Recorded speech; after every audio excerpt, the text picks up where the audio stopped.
Hello everyone, welcome back to my channel. जय महाकाल। आप सभी को नाग पंचमी की बहुत बधाई।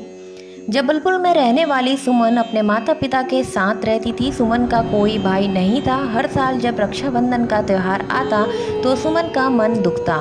सब लड़कियों को अपने भाई की कलाई पर राखी बांधे देख उसका बड़ा मन करता कि वो किसी को राखी बांधे। माँ, काश कोई मेरा भाई भी होता जिसके हाथ में मैं भी राखी बांध पाती। बेटा, ये तो सब बड़े नसीब से मिलता है। अब तो तेरे होने के बाद ऊपर वाले ने मेरी गोद भरी ही नहीं, तो इसमें किसी का क्या कसूर। सुमन वैसे तो बड़ी दयालु स्वभाव की थी, लेकिन उसे हमेशा एक बात का दुख था कि उसका कोई भाई नहीं है। उसे जानवरों से बड़ा प्यार था। उसके माता पिता जब भी खेत पर जाते, उनके जाने के बाद वो बाहर घूम रहे कुत्ते बिल्ली को रोटी और दूध पिलाती, जिसके लिए उसे अपनी माँ से अक्सर डांट खानी पड़ती। सुमन, क्या करूँ मैं तेरी इस आदत का। तूने हमारे जाते ही दूध उन कुत्ते बिल्लियों को डाल दिया। हाँ माँ, उनको भी तो भूख लगती होगी ना। बेटी, अगर तरस खा के कुछ न कुछ बांटती रही तो तेरे पास एक दिन कुछ नहीं रहेगा, समझी तू। रहने दो ना उर्मिला, क्यों डांट रही हो उस बेचारी को। दूसरों की मदद करना कोई बुरी बात नहीं है। अच्छा चलो, अब जल्दी से खाना लगा दो। ऐसे ही समय बीतता गया और सुमन की शादी की उम्र हो गई। एक रोज उसके लिए एक लड़के का रिश्ता आया। एक सेठ जी के 7 पुत्र थे। 7 के विवाह हो चुके थे। सबसे छोटे पुत्र की पत्नी श्रेष्ठ चरित्र की विदुषी और सुशील थी, परंतु उसका भाई नहीं था। एक दिन बड़ी बहू ने घर पर लीपने को पीली मिट्टी लाने के लिए सभी बहुओं को साथ चलने को कहा, तो सभी डलिया और खुरपी लेकर मिट्टी खोदने लगी। तभी वहां एक सर्प निकला, जिसे बड़ी बहू खुरपी से मारने लगी। यह देखकर छोटी बहू ने उसे रोकते हुए कहा, मत मारो इसे, यह बेचारा निरपराध है। यह सुनकर बड़ी बहू ने उसे मारा नहीं। तब सर्प एक ओर जा बैठा। तब छोटी बहू ने उससे कहा, हम अभी लौट कर आती हैं, तुम यहाँ से मत जाना। यह कहकर वह सबके साथ मिट्टी लेकर घर चली गई और वहाँ काम काज में फंसकर सर्प से जो वादा किया था उसे भूल गई। उसे दूसरे दिन वह बात याद आई तो सबको साथ लेकर वहां पहुंची और सर्प को उस स्थान पर बैठा देखकर बोली, सर्प भैया नमस्कार। सर्प ने कहा, तू भैया कह चुकी है इसलिए तुझे छोड़ देता हूँ, नहीं तो झूठी बात कहने के कारण तुझे अभी डस लेता। वह बोली, भैया मुझसे भूल हो गई, उसकी क्षमा मांगती हूँ। तब सर्प ने कहा, अच्छा तू आज से मेरी बहन हुई और मैं तेरा भाई हुआ, तुझे जो मांगना हो मांग ले। वह बोली, भैया मेरा कोई नहीं है, अच्छा हुआ जो तू मेरा भाई बन गया।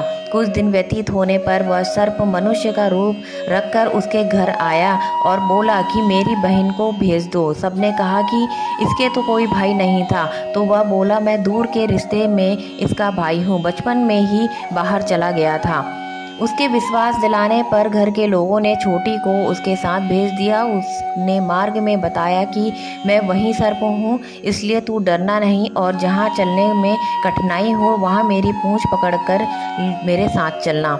उसके कहे अनुसार ही उसने किया और इस प्रकार वह उसके घर पहुंच गई। वहां के धन ऐश्वर्य को देखकर वह चकित रह गई। एक दिन सर्प की माता ने उससे कहा, मैं बाहर जा रही हूं, तू अपने भाई को ठंडा दूध पिला देना।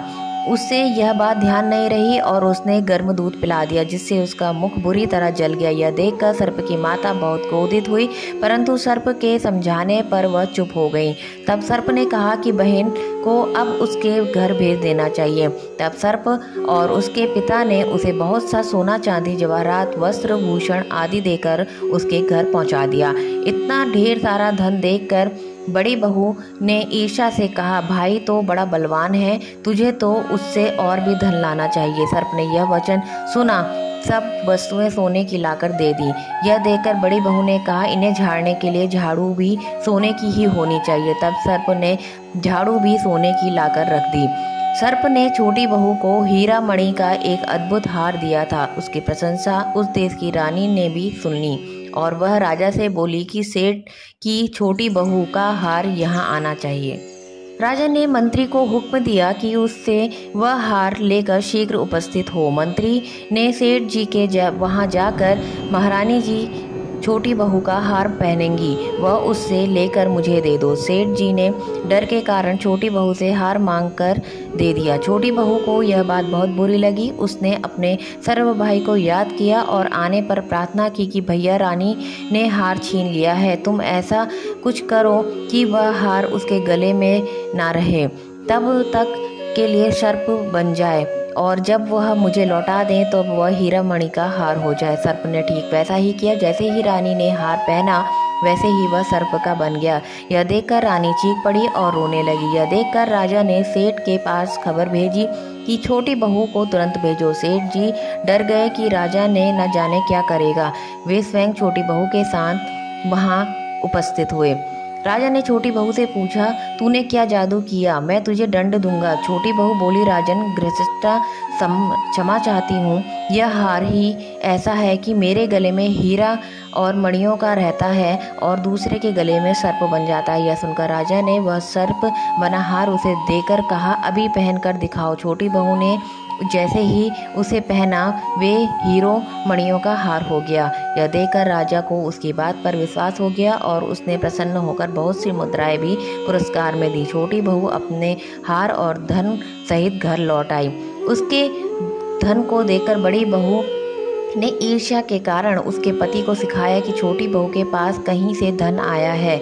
यह सुनकर उसके पति ने अपनी पत्नी को बुलाकर कहा, ठीक ठीक बात की, यह धन तुझे कौन देता है? तब वह सर्प को याद करने लगी। उसी समय सर्प प्रकट होकर कहा, यदि मेरी बहन के आचरण पर संदेह करेगा तो मैं तुझे डस लूँगा। यह सुनकर छोटी बहू का पति बहुत प्रसन्न हुआ और उसने सर्प देवता का बड़ा सत्कार किया। उसी दिन से नागपंचमी का त्यौहार मनाया जाता है और स्त्रियां सर्प को भाई मानकर उसकी पूजा करती हैं। तो दोस्तों, वीडियो पसंद आई हो तो लाइक शेयर कमेंट करें, सब्सक्राइब जरूर करें। जय Mahakal. Thank you for watching.